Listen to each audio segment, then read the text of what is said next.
may gusto kang sabihin sa akin. Ano yun? I love you. I love you too. No. I mean it. Totoong mahal ko na si Therese. Ngayon kailangan ko ng tulong, hindi mo ako matulungan! Kahit anong mangyari, just remember I love you. Natanong ko si Stephen about dyan sa Andaya Investments. Yung isang tito niya, ang bilis na na doble yung pera dyan. Ay, kuya! Sir, ito ba yung Andaya Investments? Naku, na-scam mo kayo. Ay,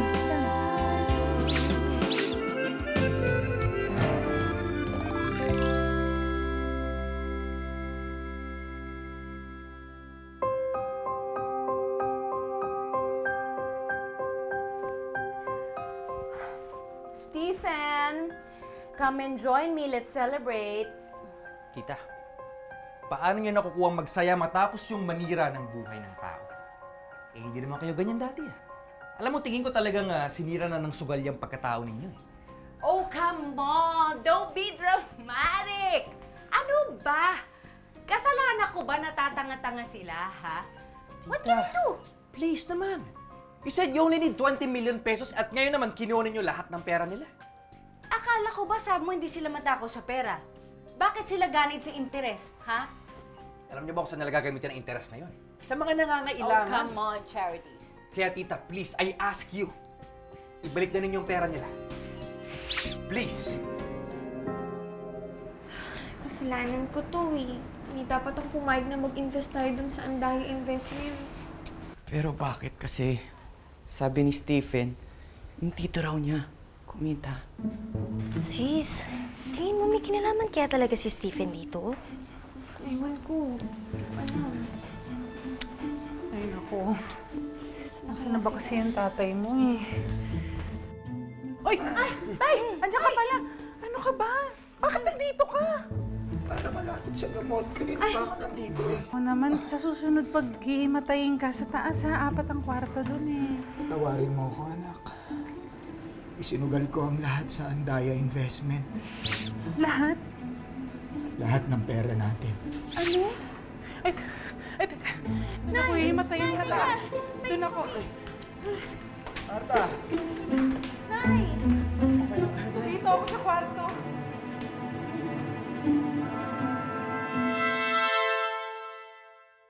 Boys and girls, enjoy your semestral vacation, all right? Don't do any foolish thing, all right?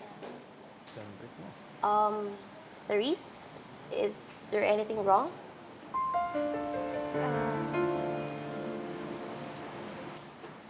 Class dismissed. Therese, you may please remain seated and Stephen. Well, actually, this is a good news for you.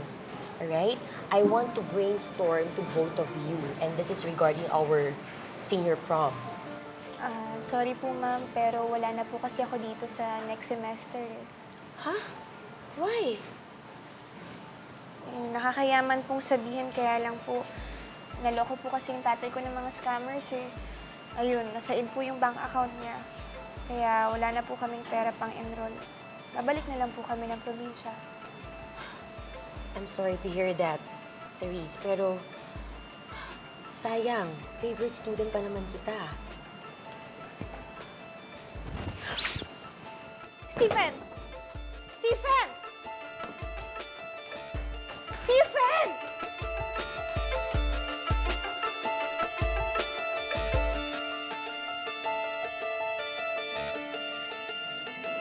Teka, pero bakit?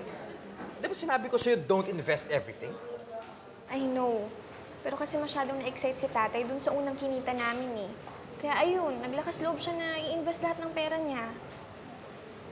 This is my fault. Hindi mo kasalanan to, okay? Si Mrs. Corpus. Kilala ko siya. Mrs. Corpus namin? Di ba, teka, akala ko sabi mo, hindi siya yung Mrs. Corpus na kilala mo. I lied. Siya ang Mrs. Corpus sa kakilala ko, and as a matter of fact, tita ko siya. Ano? Kasama ako sa scam niya, Therese. Pinagplano namin yun, I'm sorry. So, pinagplanuhan yun? Naloko kami? Eh, yung pagpapahibig mo sa akin, ha? Kasama rin ba yun sa plano nyo? Walang iya ka, manloloko! Therese, pero Therese, hindi kasama sa plano. Totoo may love ako sa'yo. Maniwala ka sa akin. So you expect me to still believe you, ha? Therese!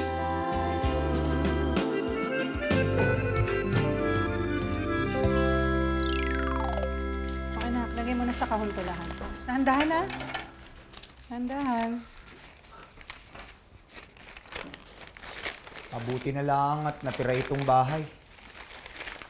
Kahit na papano, may magagamit tayong pampuhunan pagbalik natin sa probinsya. Eh, Roberto, yung bang ahenteng hahawak nito matino. Baka naman madenggoy na naman tayo, ha? Ayo, nag-imbestiga ako. Ano na nga palang balita doon kay Mrs. Corpus? Hindi ko nga malaman eh. Parang bulang naglaho. Anak, ano bang sabi ni Stephen? Kamusta na ba kayo? Ay! Anak! Oh! Nay, Tay, patawarin niyo po ako. Tama po kayo. Ako may kasalanan ng lahat ng to. Nagpaloko ako kay Stephen. Anong ibig mong sabihin, anak? Sabwat po siya ni Mrs. Corpus. Ano? Walang hiya pala yung lalaking yan eh. Hindi na rin pumapasok sa school si Stephen. Baka nga tumakbo na. Tanga-tanga ko sa Marta. Naniwala ako sa kanya. Napadala ako sa mga pambobola niya. Pero all the while, loko niya lang pala ako. Tama na. Alam mo ang masakit doon. Pati pamilya ko nadamay. Wala na tayong magagawa sa nangyari. Pero pwede niyo pa rin namang habulin si Mrs. Corpus tsaka si Stephen, di ba? Tsaka nasa NBI naman na yung kaso. Siguro nga mababawi namin yung pera namin. Pero itong puso ko na sinira niya. Mabubuo pa kaya? Pagkakatiwalaan ko pa kaya yung kapwa ko? Mamahal ba ulit ako? Ano ka ba, sis? Okay lang yan.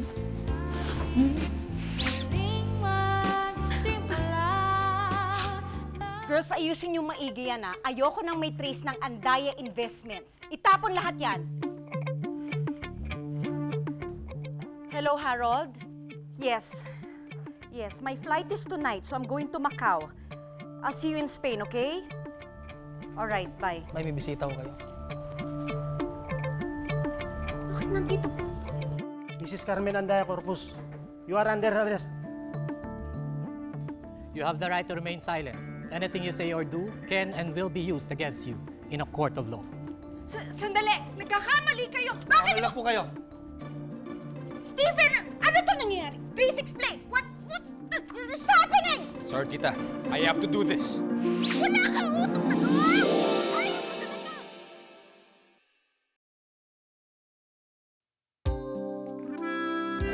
Sabi ko sa'yo partida pa dyan sa amoy mo. May amoy. Wala naman eh. Meron. Ano? Amoy baby.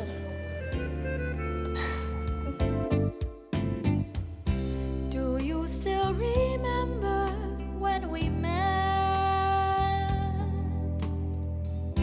When you said Alam mo, sa gubat nga hinanap kita. I cannot Dito ba kaya sa school? Naniwala ako, natiwala. Hi, my name is Will. Therese, will you be Stephen's girlfriend? Stephen loves you very, very much. Yes. Really? Yes. Love and trust go together. Without the other, there'll be no forever. Balik mo ako sa Nak, paniwala. umiiyak ka na naman ba? Hindi po na. Tapos na po ako umiyak. Huwag na tayong magsisihan, anak. Pera lang naman yan eh. Pero yung pagtitingin na natin sa isa't isa at pagmamahalan, hindi nandun pa rin. Kabangan din tayo.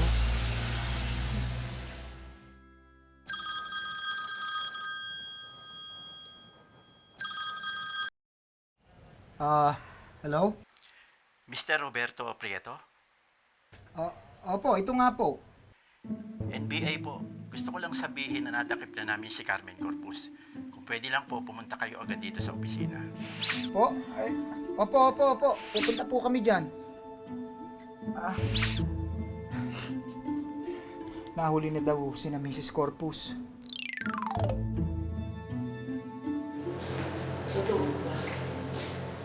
Pwede ba siya papuntahan ngayon? Sige, pwede, pero sandali lang kayo. Salamat ah. Kuya, ano nangyari? Stephen daw. Ha? Stephen daw ang nagsumbong sa NBI. May pahuli si Miss Corpus. Talaga? Oo nga eh. Nagulat rin ako eh. Sige kuya, puntahan mo na lang muna si tatay at si nanay doon. Sige na. Ako nang bahala makipag-usap dito. Kaya mo?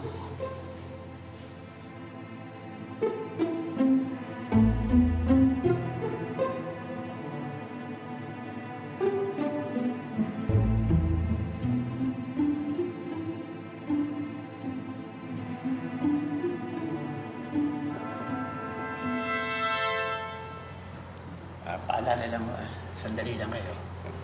Salamat po.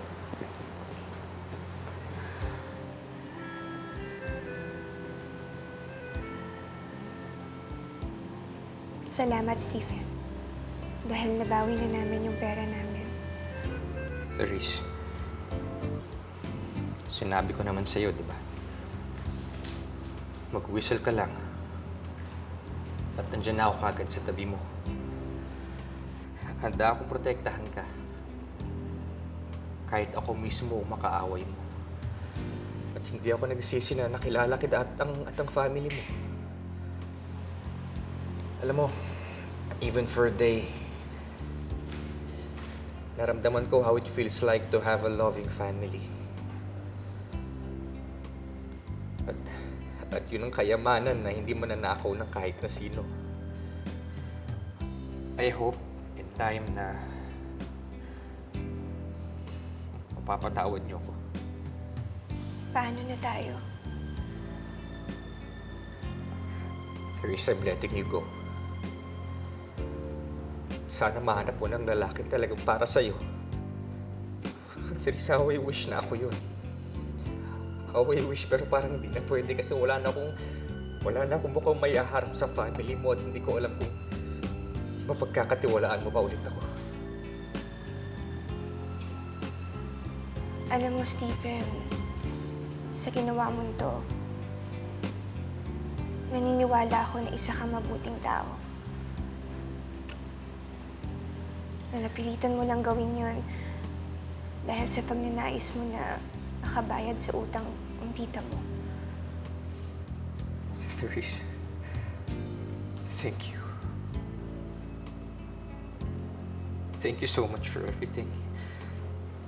Kung magkalala, babaunin ko sa loob ko ang pagpapatawad mo sa akin.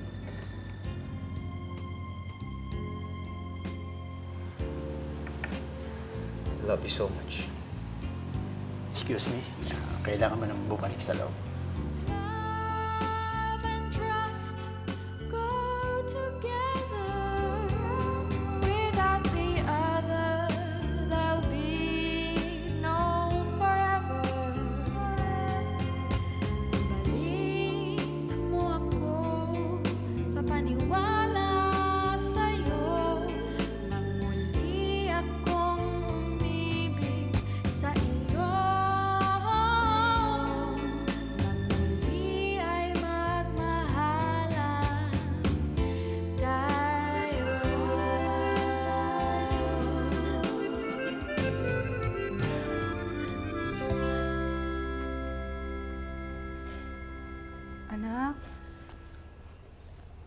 Umiiyak ka na naman ba?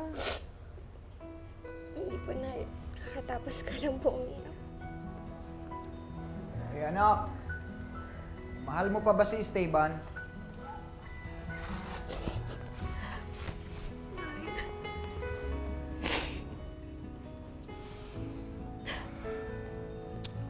Roberto, ano ba naman tanong yan?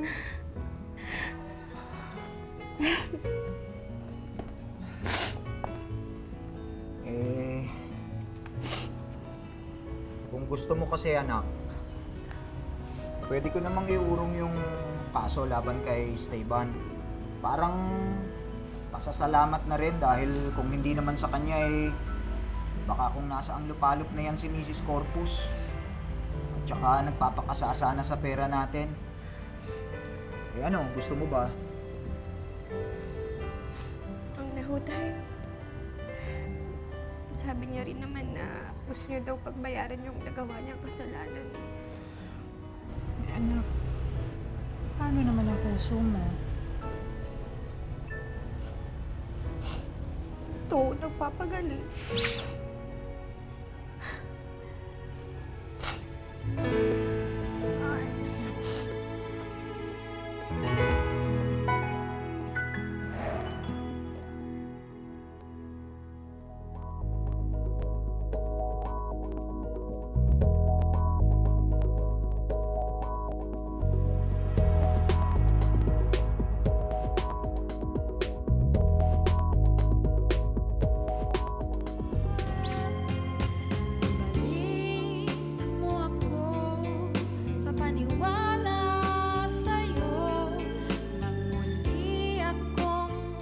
Hey bro. Hey Stephen, what's up? Bro, it's over. Oh, bakit mo pinakawalan? Eh, hindi ko naman siya masisisi. Dahil ako mismo nagsabi sa kanya na I'm setting her free. Pero bro, sana kinausap mo pa rin. Para ano? Para lang lalo ako masaktan. Pero alam mo, siguro may isa pa akong dapat gawin para tuluyan ang maisara ang chapter ng buhay ko na to. Alright. Talk to you later, bro. Bye-bye.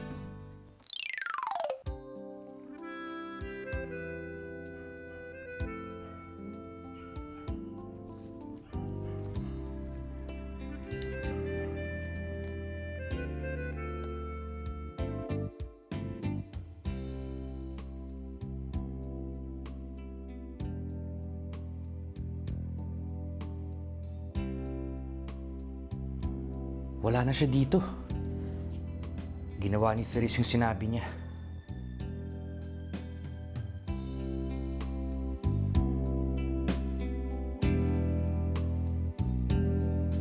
Ito bang hinahanap mo?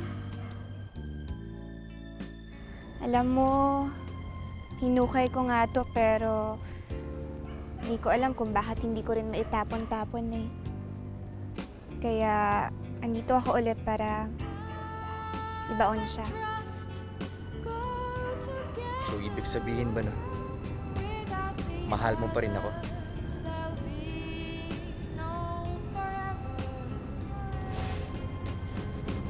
Oo. Sa paniwala